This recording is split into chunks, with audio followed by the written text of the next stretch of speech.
Hi everyone, Lazy Fire here. Welcome back to Battlefield 4. Today I have a special guest, Pythonicus. You want to say hi? Why would I want to say hi to any of these people? Well, they're my audience. Well, Don't, sometimes people just don't need to be greeted. Who was he, sir? You but ever think they're about that, sir? uh, maybe sometimes, maybe when I'm walking down the hall and I see the guy at work I don't like that much, I don't think of greeting him. But this is I'm trying to make people feel welcome here, and you're really being fucking hostile. Is all I'm saying. You win this time. It'll be war. Yeah, I gotta win once in a while. I am engaged. Um, yeah. See? I can make jokes, motherfucker.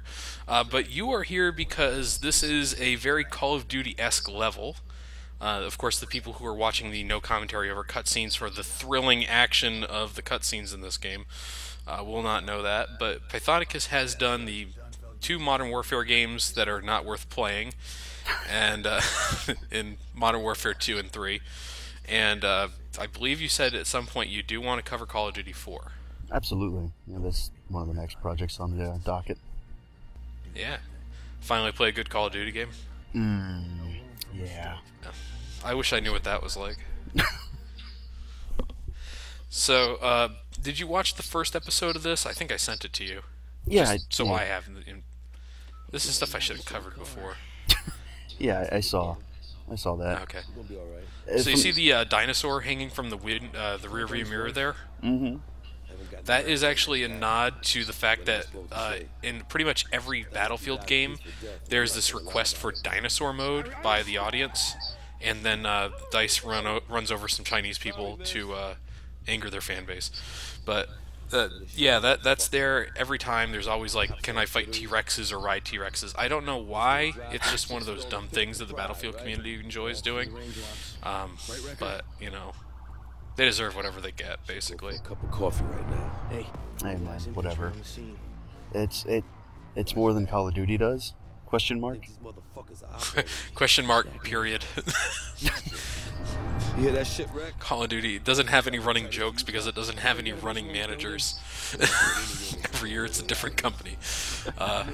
And different management. Yeah. Or in some is, cases, a completely different studio. Yeah. This is one of those interesting levels in a sense, because it goes from, oh, it's normal city, to, oh, it's burning. There's a guy strutting through the street. People are in suits setting shit on fire. There we go. That military-grade window there got busted up pretty good. Irish is just the best driver. I need to hire him for my chauffeur service. Irish is the worst character. Like, I know I'm saying this, I said it in the last episode too, but I'm going to say it again. Irish is like the worst character in this game, and this is a game filled with terrible characters. Mm-hmm. At least it has characters. Okay, sure. Irish is a character.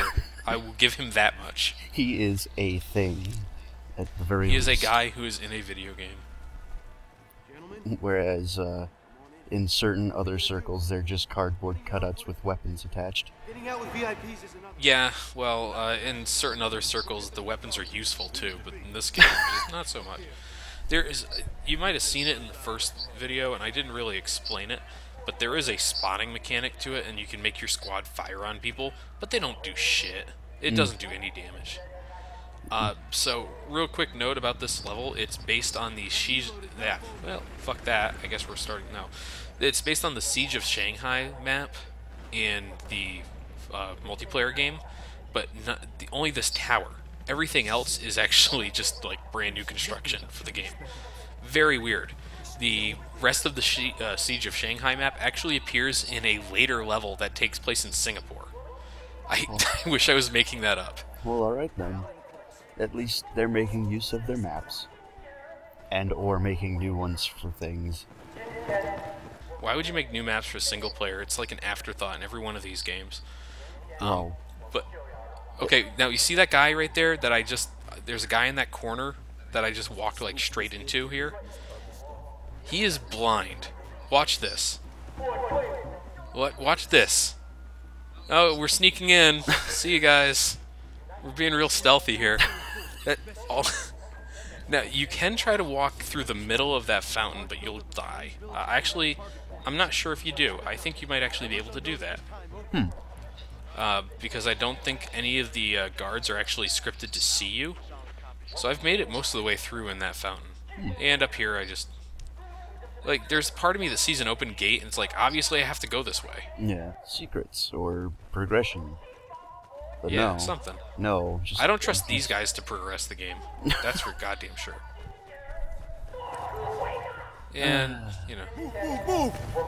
But we're going into this building and taking an elevator up and, you know, starting a war with China. Just normal stuff for the Marines.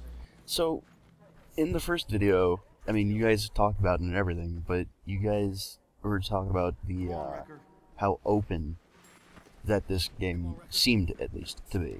And this level Yes. just completely takes that and throws it right out the window.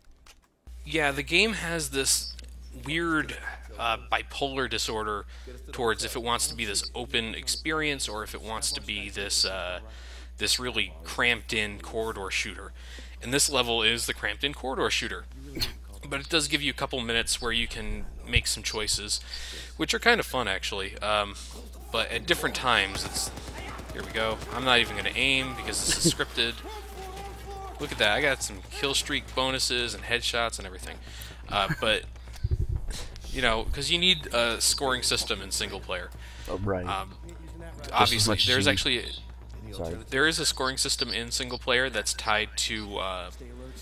it's tied to different unlocks, like weapons and camos and stuff like that you can earn in single player. But there's not really much use to worry about it. And here I'm just like trying to figure out what to use.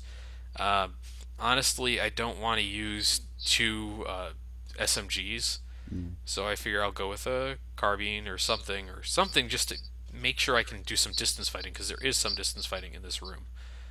So I go with the FAMAS. This thing sucks. Don't worry, I won't really be using it that much.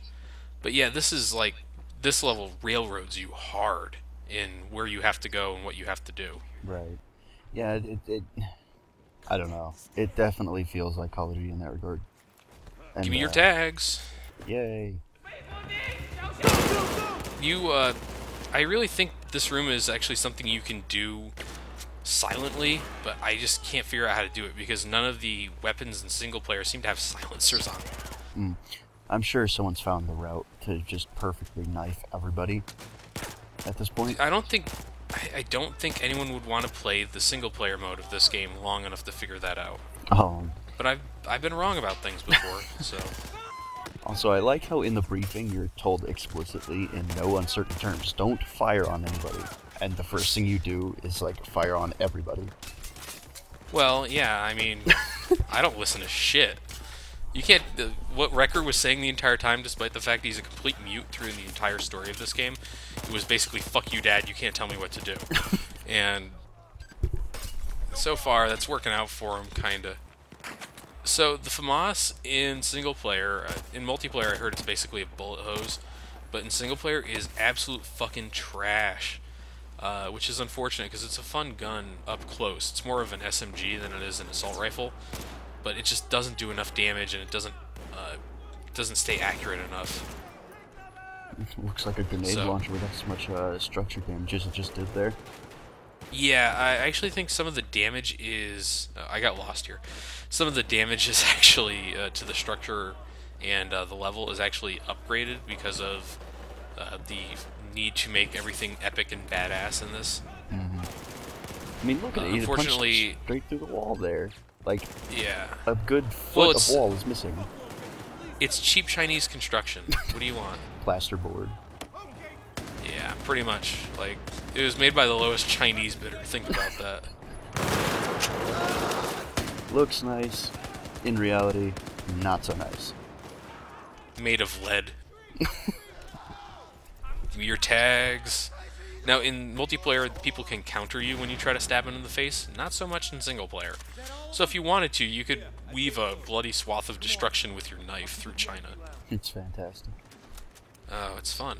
Another. Oh, go ahead. I think it might be fun if they could counter you. Just like you run up to knife somebody thinking you're safe, and then whoops, I guess not. So you're supposed to go up there with Irish and Pack and talk to them about what's going on.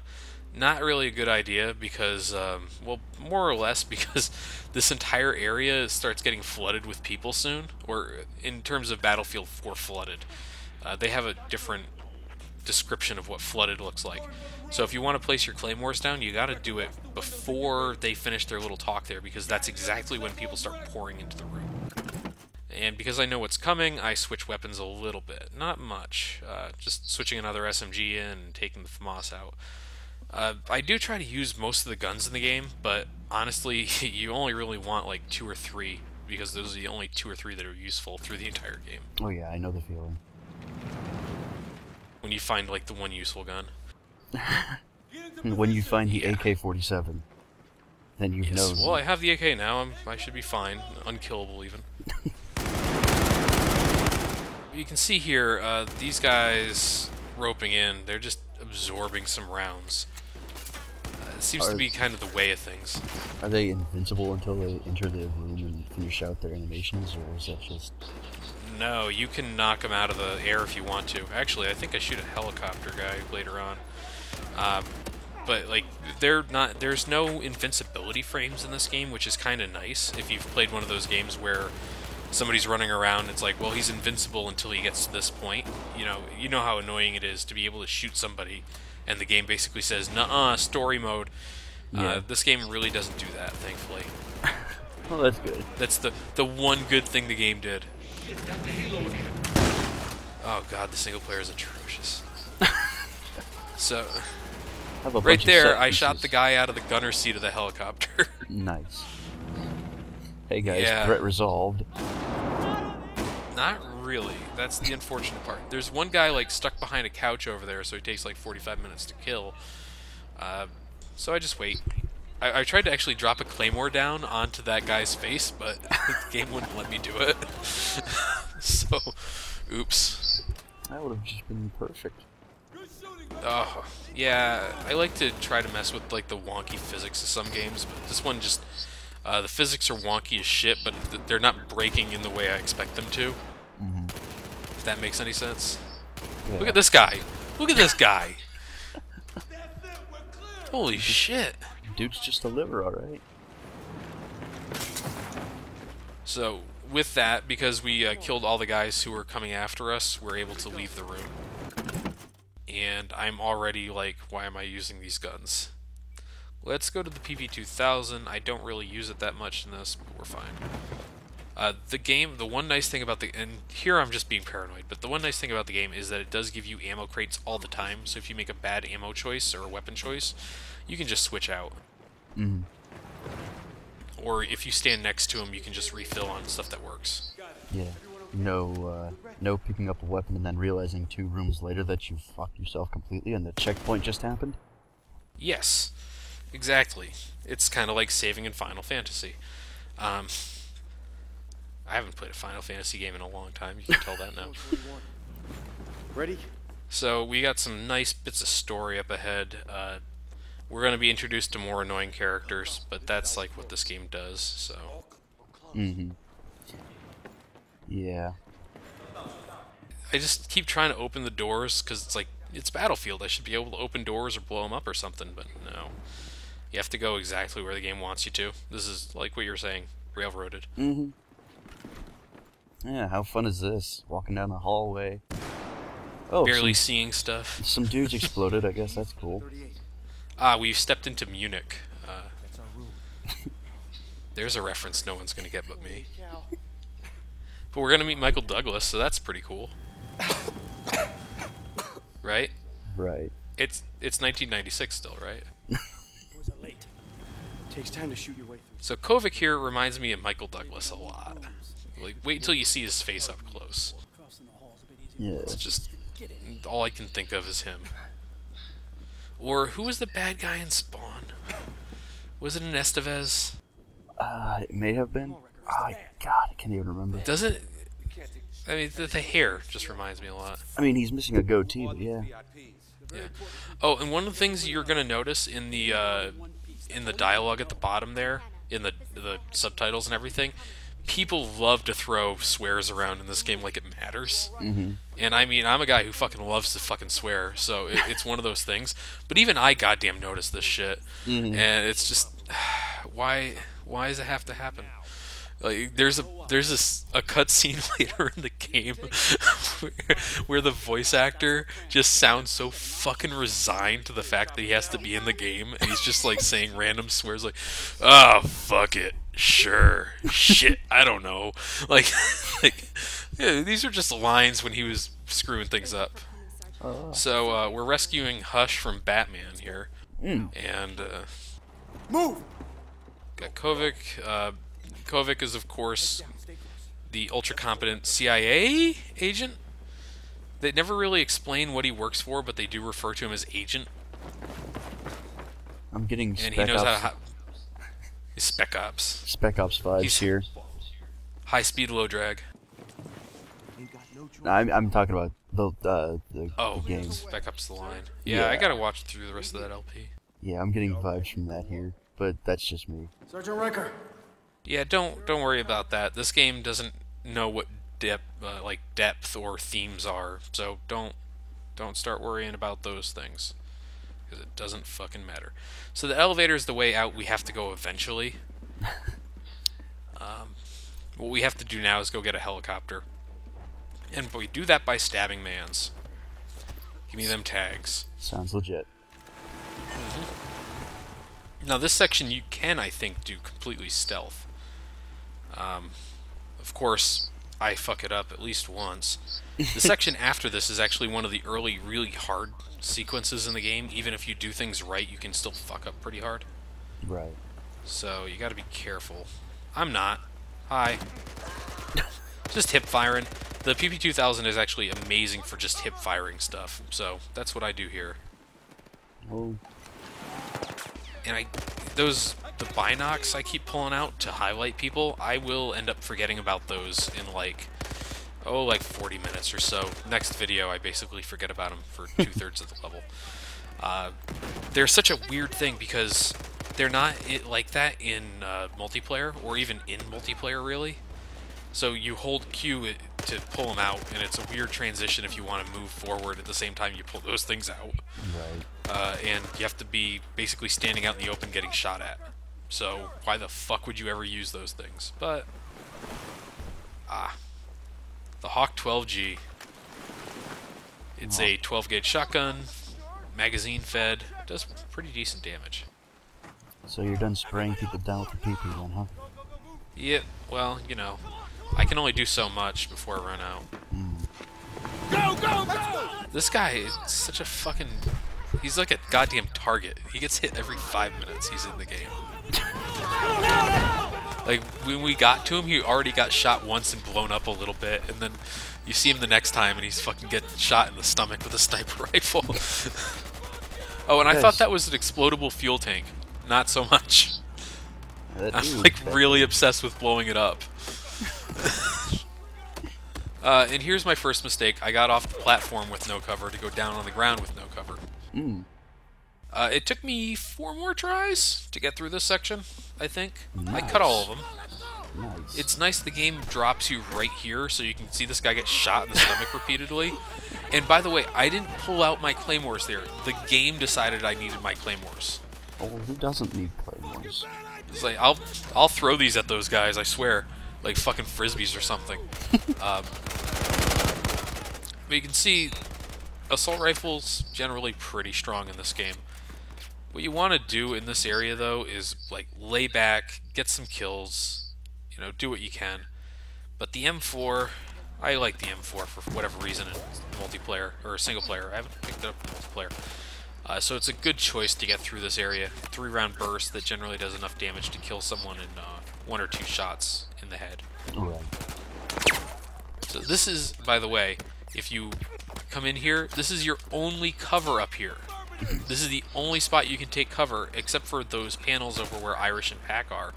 And the computer-controlled guys are not shy about pushing you out of cover, even though they're invincible, like completely invincible. They could go. I've seen them take tank shots to the face. Well, you know, they need their cover, all right. You can't Give take me it them from tags. I just made that man's head a pipe. So yeah, shotguns in single player are fucking awesome. Just dropping people left and right. It's great. Yeah, they look pretty fun to play with. Actually, in multiplayer they are too, because the game relies on ballistics engine instead of hit scan. Right. So even if you're pretty far away, as long as you're close enough, you'll still hit some pellets and get some pretty good damage done. Mm-hmm. But these guys are about done here. Yeah. Give me them tags. It's good to see that for once in a video game, shotguns aren't video game shotguns. Yeah. Where you can put some... Well, you can put like slugs and shit on these things. It's great. Yeah, you can get some range out of it and not feel completely useless when you're in like an open field firefight. Yeah, it's pretty nice. Alright. Once again, switching guns. VIPs are inbound in a season. This thing has a hybrid sight on it. That's why that atrociously huge sight's on the thing. I never really liked those. It's like in Modern Warfare 3, they were... Oh, I didn't like them at all. The laser sights bug me in this game, like, a lot. To see them darting around, because you can get spotted by those in multiplayer. I don't think any of the AI in single player is actually smart enough to figure out, like, things. So I'm not really concerned. I'm surprised they know how to shoot guns at me instead of themselves. Like, the AI in the single player game is atrocious, to the point where the reason you're going to be in the majority of the firefights you are for as long as you are is because it refuses to leave cover. Like, does not even dart out to shoot at you. And if you step away, you're going to get shot the fuck up. Mm-hmm. So, it just draws out so many firefights. But, speaking of really dumb ideas, which I think that's what we were talking about, we're about to go out into another firefight. Non-stop This is another one I action. think you can do stealth.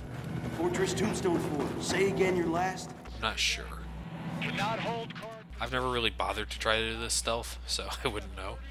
I mean, in this kind of game, stealth is always more of a suggestion than a steadfast rule.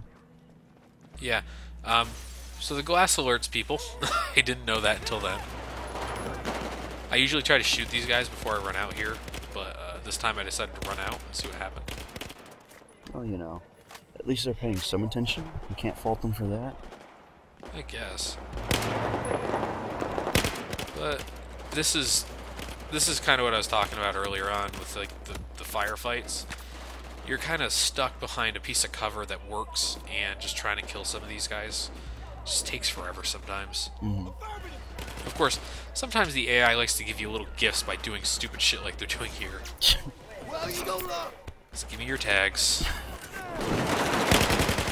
It's such an embarrassing thing to take somebody's tags like that. Like, Wrecker came over to... Look at this. Look at who's right next to him. How did they get by you, Pack? You useless bastard. They asked very nicely indeed.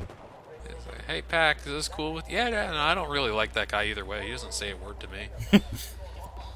Wrecker is supposed to be the squad lead, and he is a silent protagonist. And, like, Irish will constantly just talk over him. And by over him, I mean instead of him. Yeah.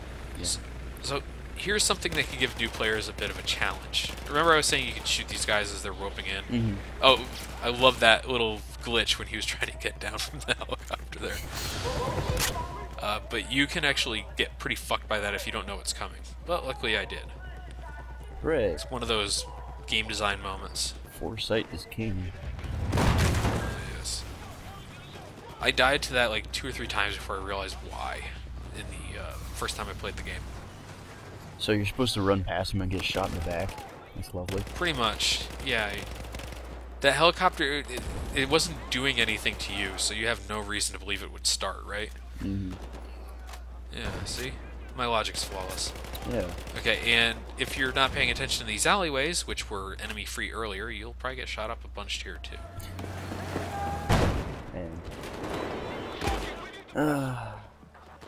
And if you don't know these guys are here, that can be a problem, too. Like, some of this shit, man. Luckily, if you look at the mini-map on the bottom left, a lot of these guys are highlighted. And right now, I'm running away from a tank. You wouldn't know it because I ran too fast for the tank to catch up to me immediately. So I've actually outran it at this point. Well done. Yeah. And you can just actually pretty much outrun this tank into a story point up ahead. Like, that's... I don't understand why they thought that was a good design. Well, who needs tension in their video games and their action set pieces? Not Battlefield. I just love how it's such a Call of Duty mission, because it's like, okay, it's gonna start off really quiet, we have to do this thing, and then it goes to shit, and then you get faced with bigger and bigger challenges, right? Yeah. Hey, what's going on? Except the challenges aren't exactly challenging. Sorta. There's one at the end that if you don't know is coming, you're pretty fucked. Hey guys. Man. Mourning all the people you ever knew getting shot in front of you? Yeah, that's pretty cool. Did I tell you guys I'm in the Marines? Here's the thing, and you'd miss it, but right now China's kind of supposed to hate Americans because we killed their future president guy, supposedly. But every Chinese person you meet that isn't an enemy is totally cool with you throughout the entire game. Relax, Pack. Like, they don't mind. We don't need to. Hey, We believe we you, killed the innocent. person you were hoping. Yeah, we killed the person you were hoping would make your country, you know, not use slave labor.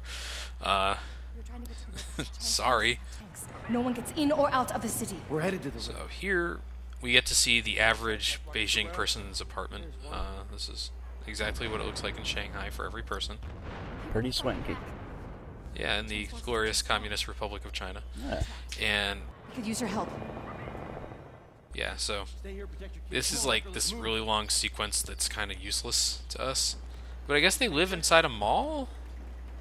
Or is that a bookstore she was hanging out in? Like, usually when, you know, my country is being threatened with civil war, my first thought isn't, let's go to the Barnes & Noble. But that seems to be what her thought was. Well, you know, it worked in Dead Rising. Everyone just flocks to the mall. Oh, yeah, that's true. I remember seeing a movie about that once. How we doing on time? Yeah, it's a thing, I guess. I mean, the storefronts are kind of fortified with the gates and everything, but it won't do much against, you know, gunfire. Yeah, and if you try to move a truck while there are zombies in the parking lot, it just, yeah, it doesn't work too great. Your friend gets his leg bit. It's pretty bad. Okay, so we're picking up some new equipment here. I actually decided to go with the Slam because it's kind of an interesting little thing I don't get to show off too often. But it's basically an anti-tank mine that you can place on walls and shit, or directly on a tank, and if it really reaches a certain speed, it will actually explode. It's pretty neat. It's basically C4 mixed with an anti-tank mine. You can use it to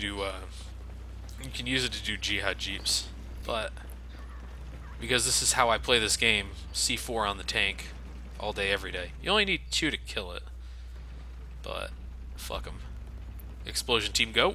I can see you're very practiced at this. Yeah, I should really... There's another tank, by the way, but I should really put up some of the videos I have of me jihad jeeping tanks and shit. Like, I've been doing it for 2 years, and I have no intentions of ever stopping. So if these tanks see you, they will destroy your ass within moments, and for the most part, tanks in this game, in single player, whenever you encounter them, generally won't turn around and look at you. But when they do, you're pretty fucked, because they will not stop tracking you after that. This almost reminds me of the mission Wolverines, actually, in Modern Warfare 2. Yeah, but this mission's not terrible. Well, you also It's only bad. You also don't have to avoid, you have to destroy in this case. Yeah. And I don't get to call in a Predator drone to blow up my enemies. Can't call on God from on high to smite the foe. So, there he goes. Not quite. Wait for it. Wait, come on. Down the hill. Those icons There he just goes. don't line up for me, for some reason. Huh. Yeah. I mean, I know where you threw the C4 and where the tank was, but it just didn't seem to line up for me. It's like the C4 icon was where it's supposed to be, but the tank icon was like on its turret. Yeah, the the map icons are a little messed up in this game. Even in multiplayer, they're not great. I've been having trouble with that fact myself. But here we are, beautiful Shanghai, on a relatively smog-free day. Cool. Relatively Chinese people-free day as well, because we've only seen like 6 of them in one of the most populous cities in the country. But man, I like. Oh, and by the way, you can't just jump over there. You have to go through the gate like a fucking pedestrian. I like how pretty the city is in the daylight. Pack, you okay? Yeah. I finally figured out what you meant by that. It took me 4 seconds, but I got it. So, we're about to run into a big old plot device, which is, I think, required in all modern military shooters now. Oh man, Not plot entirely. devices. But we're, hey, what's going on over there? I bet it's a whole thing. There's a helicopter. He's probably gonna shoot us and stuff. I mean, that's pretty bad. Oh, no, explode. Oh, EMP, because it's fucking 2014, or well, 2013 when this game came out, and we still are stuck on EMP devices being the only acceptable plot point in video games. Let's see. There was one in both Modern Warfare 2 and 3, Ghost Recon, Future Soldier, this game. I think there was one in Battlefield 3, but that was mostly because of a nuclear explosion. Like, every modern military shooter I can think of is like, okay, EMP time. But, here's what makes Irish a terrible character. He cares. Hey, guys, we're American soldiers. Hey, look at us. We're gonna save the day. Yes. Clearly, we are the good guys here. Follow us! We're gonna take you to a warship that can't accommodate you because I care. I care so much. I care so much it hurts. Oh, come with me, please. I don't want to be alone. That's all I can think of with Irish, is like he just wants people to come with him because he doesn't want to feel alone anymore. Apparently, Poor guy. Apparently, pack and record just don't count. Take it quick, Doctor. I'm trying, sir, but there's still a lot of... And this is more or less the end. We're just getting these, like, Garrison and the Doctor are going to talk between episodes a little bit and talk about their dire situation that Irish forced upon them. Irish is the, like, I swear, Irish is the main antagonist in this game. I know there are a lot of rumblings about... All of the woes of the American army can be placed squarely on his shoulders. Good thing. Of Irish, yes. Irish Kimball Graves, as we discuss. But, yeah, that's it. Thanks for joining, Pythonicus. Yeah, no problem.